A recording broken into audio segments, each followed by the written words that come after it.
We may have to wait a little while, but Monday, Tuesday, we're going to get more sunshine going. We may even see a peek of it tomorrow, but it has been such a dreary stretch, right? You know, Carol, we're waiting on that sunshine. We have that warmer flow, though, going on overnight. That's going to help to pump in some 50s by early tomorrow morning. Right now, we're stuck in a wedge that keeps us in the 30s. We've also had a little bit of light freezing rain from time to time up from the mountains and pockets of the foothills in northern Piedmont as we head into Virginia, too. Light scattered showers today have totaled up anywhere from a ½ inch to 4/10 of an inch, so we've done pretty well. Right now, it's very spatchy out there, and those spotty showers are going to continue as we head through early morning until a line of storms moves in. We're at 36 degrees right now in Greensboro. Have not moved a whole lot. We've been in the mid to upper 30s, and we see those winds that are generally calm or light coming in out of the north and northeast. That general surface flow just above our head, too, helping to build in that cool air for us. Now, by tomorrow morning, we're going to be talking about that risk for severe that develops over the southeastern pockets of the Piedmont. Denton again, Asheboro, parts of Snow Camp, possibly Burlington could be included in Pleasant Garden too. Flood risk, the heavy rain risk continues for folks up in the mountains, and there's some flood advisories as well as we head up into Patrick County. So streams and creeks are rising. Want you to make sure you're being cautious and not driving through those flooded roadways.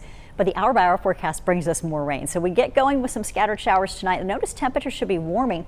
40s by late tonight, 50s tomorrow morning, and then right ahead of the front before the rain moves in, those 60s could be in play. We're forecasting about 62 degrees from Greensboro through Winston-Salem and Burlington.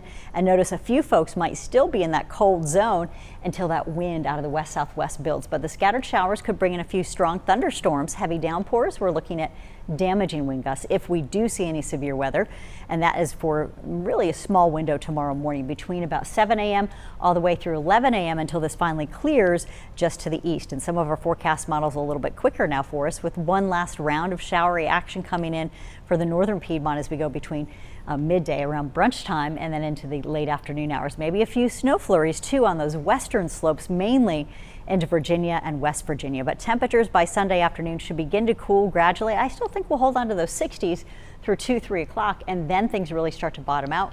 We're much colder into the 20s as we go into your early morning on Monday. It's going to be cold, and it's also windy. We talked about the wind alerts. That goes into effect tomorrow. We could see gusts to 45 miles an hour in the Triad. This goes into effect in the morning hours for the Piedmont Triad, and a risk of 55-mile-an-hour gusts possible in the mountains. So Piedmont forecast stormy out there early tomorrow morning, mild with 60s. The winds are coming up, and we do want to watch for anything that's unsecured in our yards. And if you have any tree branches that might impact your home or your autos, think about that before we start to see those winds come up tomorrow. Now 50 degrees in the foothills early morning to upper 40s, quickly warming you into those 60s. We do expect to see a few showers and isolated storms for you. Winds are up all the way through noontime. You'll have that wind advisory, it looks like, in effect until Monday. So a little longer to go in the mountains and western foothills. Windy for folks in the mountains, as we've talked about. Those gusts there could be as high as 55 miles an hour. Your rain chances do shut down a little bit earlier by about noontime, but we could see on the western slopes maybe a little snow mixed in as that wind rushes in and the lingering moisture comes through.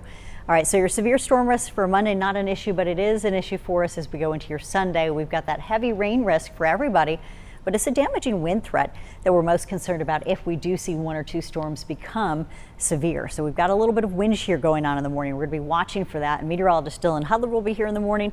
Rain chances are at 90% on Sunday. By Wednesday, that's the next round of potentially wintry weather. Up until then, we have a chance to see 1.5 inches to about 2 inches tomorrow. And then we are going to be watching that storm as we head later into middle of the week. So we do know that we're going to see some snow possibilities, even a wintry setup that could include some freezing rain and ice again. Here's that 7-day forecast for the holiday weekend, though. We stretch out with sunshine on Monday, chilly still and brisk, 50s on Tuesday, and then back to the 30s middle of next week.